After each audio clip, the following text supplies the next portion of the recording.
5 years ago, I landed my dream job.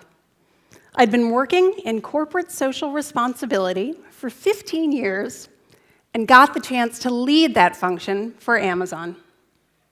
I got to be part of that historic company and build a great team doing important work.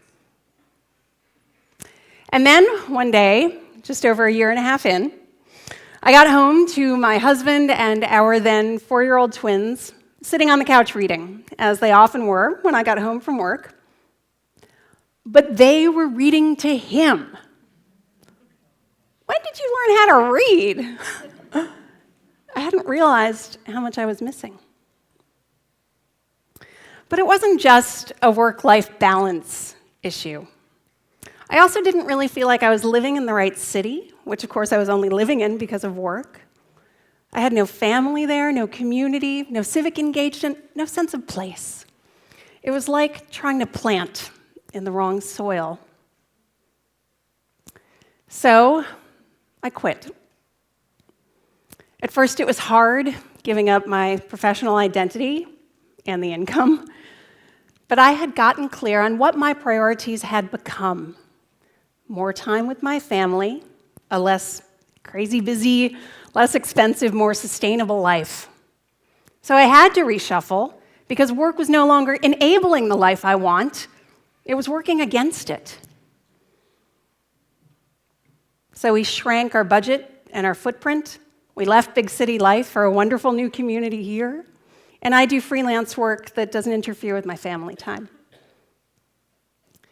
This was all obviously very interesting to me, but it wasn't until I started telling people in and outside of work that I was quitting that I started to see the broader current that I was part of questioning or challenging the role of work in our lives and societies. When I started telling people, at first they were surprised. You're not getting fired, everything seems to be okay. Isn't this the job you've been working towards your whole life?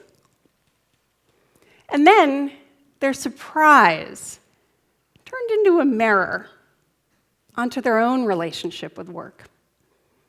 And I heard a lot of regret for lost time with family, for adventures never taken, for misplaced priorities, and people feeling trapped, like they had no choice and no power. Work had somehow become disempowering instead of the opposite. Shortly after I quit, I reconnected with my friend Eva Dienel. She had left her full-time communications job in California to move to Australia with her husband and their twins to pursue their dream of running their family wine business. She had transformed her work life to enable the life she wants, and now as a freelance writer, had started profiling others doing the same. So together we decided to launch a storytelling project about a future of work that works for all. Because right now, for many people, work is broken. Discrimination, automation, stagnant wages, rising costs, the broken promises of the gig economy and higher education being our tickets to happiness and freedom. There is so much burnout and stress all along the economic spectrum. I recently asked a group of high school students how many of them want a work life like their parents have, and only one raised her hand. This isn't just sad, it's a public health crisis. Life expectancy in the US is declining for the first time in decades, with some experts pointing to stress as an underlying cause. And much of our stress is caused by work, whether we have too much or too little. The good news is that there are beacons, examples of working differently. And these are the stories that Eva and I are collecting in this project that we've named The Life I Want. Many of those stories are about reimagining our personal relationship with work, like Eva and I have done. We've spoken with lots of people who have stepped off of a career ladder, realizing that the climb was killing them.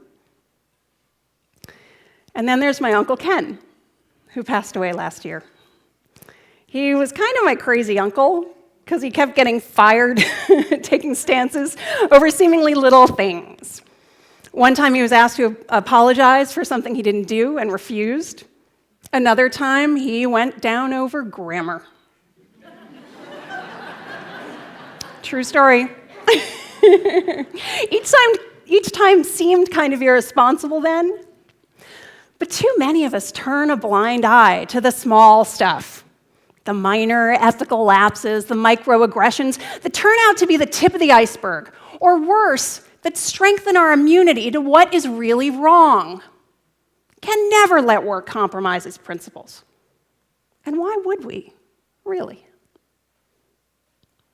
To be sure, many people are trapped by debt or family obligations and cannot simply quit or risk getting fired. Some traps are a choice of lifestyle, but many are not. And shifting your individual relationship with work will only help so much if you're working in a hostile environment, if you're socially isolated, if you're not receiving the basic protections that you are entitled to by law. Even if you love your work, other forces can break it. So beyond us as individuals, there are three parts of the system of work that we need to examine together in order to create a future of work that works for all. We need employers who are truly empowering people. Second, we need to activate our community lives so we can better support each other. And third, we need governments to do their jobs and ensure fairness and equity and proactively think through what we need to thrive. The first of those three parts is the employer. We need employers who are really working to give people power and agency, not a new ping pong table. Studies and surveys show that people care much more about health insurance, paid leave, control over how they work, and support from their leadership and colleagues, far more than the novelty perks.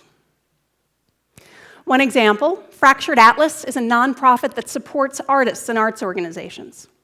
But they have also made a commitment to becoming an anti-racism, anti-oppression organization, which might not seem like part of their core business, but staff there told us that it would be hypocritical to talk about empowering clients without first starting at home. So they don't have a single CEO, they have a leadership circle to be less hierarchical, and they have a slew of anti-bias programs that seem to be working. Courtney Harge does external relations for them. She told us, "For me, this creates a space to be human, and for me to be who I am in all the spaces that I inhabit. Consequently," she told us, "I get to be awesome in all the spaces." If you're an employer, are you asking your people what they really want and need to thrive, or are you tossing perks their way, hoping that they're grateful, hoping that it's enough? If you're an employee, are you waiting for your boss to read your mind and offer you that one thing that will enable the life you want? Work from home regularly, move that 6 p.m. staff meeting that was scheduled by the guy who doesn't have kids or hobbies? Can you name one thing and find out what it would take to make it happen? Back to those three pieces of work. The second piece is community. We need community to live the lives we want. Human beings are wired to seek connection, and we are healthier when we find it.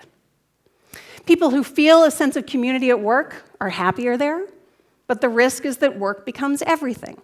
So community outside of work is also important to help keep work in check. We interviewed Reverend Christopher de la Cruz of First Presbyterian Church in New York City, who's launching a co-working space for the young adults in his congregation. He talked about the tensions in what he's doing, asking, how do we empower folks without idolizing the American narrative of work as the only source of meaning? He's setting up the co-working space in the old parsonage house, which has white wood shingles and green shutters and feels homey, not corporate. And he's dedicating at least one room to reflection. For him, a strong community with space to gather is part of the answer. How do your communities in and outside of work support you? Is there one thing that you can ask of or give to your community to make it better? The third piece of fixing work is governments. Governments are important because they are supposed to provide basic protections like healthcare and anti-discrimination laws, and proactively think through what we need to thrive, like good infrastructure and a healthy planet. Two work-related examples. Our state of Oregon was the first to pass a law requiring employers to give shift workers advance notice of their schedules. Yeah, you can applaud for that, that's right. France recently passed a right to disconnect law, requiring companies with more than 50 employees to agree a policy to reduce the intrusion of work into private lives. Because you can set your own boundaries and say, I'm not going to check email after 5 p.m., but it's a whole lot easier if everyone else has to do that too. How has government enabled or hindered your ability to live the life you want?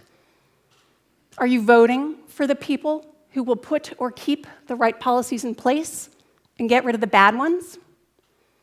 Are you one of those people we should vote for? Living the life you want is not just a matter of privilege, a nice to have for the few who can afford it. Nor should we strive to be happy in order to be more productive at work. There is inherent worth to happiness, even if it doesn't improve a bottom line. But there's actually more to it. As you take that first step to fix work, and the next one, and the next one, and move ever closer to living the life you want, I'm guessing you'll pick your head up and think, okay, now what is the community that I want? And what is the world that I want? If we can fix work, we can fix so much more. So let's imagine a world where work enables the lives we want instead of determining the lives we have. What is one thing you can do to move your work, your communities, and our society closer to a future of work that works for all? Thank you.